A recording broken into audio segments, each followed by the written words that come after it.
Hello, I'm Eric Starnes, head of drums at Tech Music School, and I'm here today to talk to you about the drums.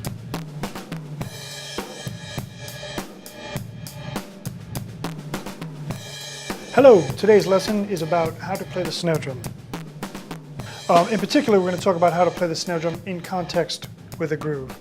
Let's not forget, though, to spend some time as drummers practicing rudiments, single strokes, double strokes, all these kind of sticking exercises in order to get a sense of articulation, to develop speed, control, and dynamic contrast, which will enhance your playing across the board. Some things to think about are the different surface areas of the drum. In fact, if I take this off for a second,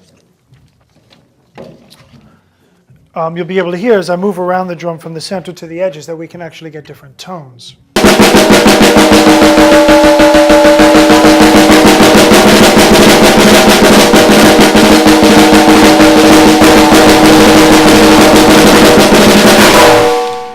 There's a lot of color to be had there, including rim shots, accents,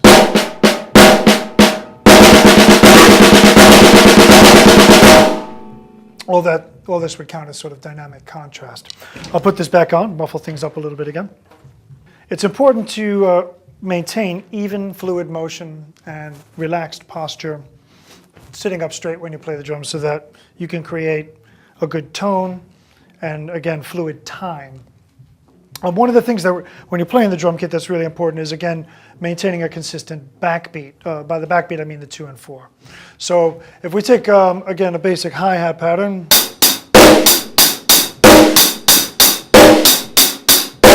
what we want is that backbeat to be really solid, to be really strong. That's what everything swings off of.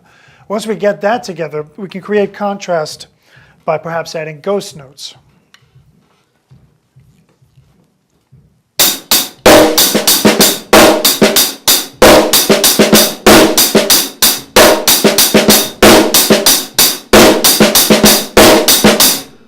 By doing that, we're getting two different volumes, two different tones out of the drum. If I take the tempo up a little bit,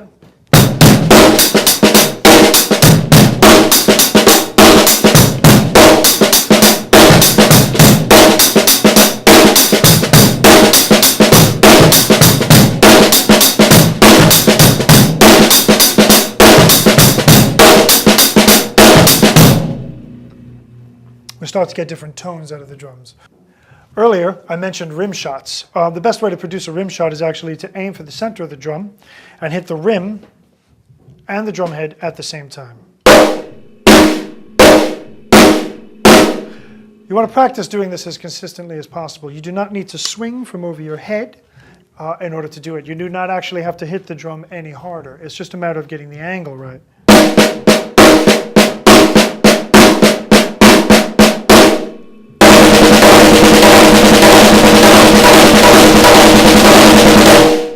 Yeah, it's actually, it's quite an easy thing to do. What most drummers do is they actually spend their time putting a lot more weight behind the backbeat, which actually tends to interrupt the time flow. I recommend highly that you actually just start practicing playing ghost notes at a low height so that we can play it at different dynamic levels. All right, here's a good example of how to play ghost notes and rim shots in context.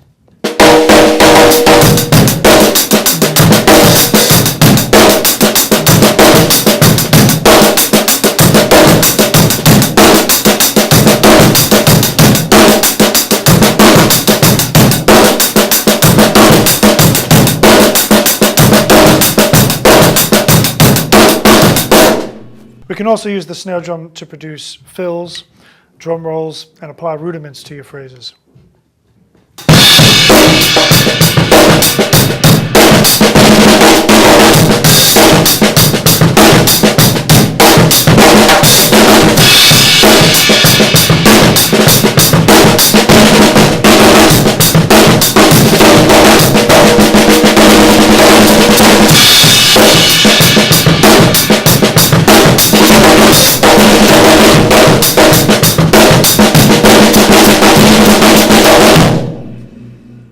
Again, to recap, consistency is the key thing, particularly when playing backbeats.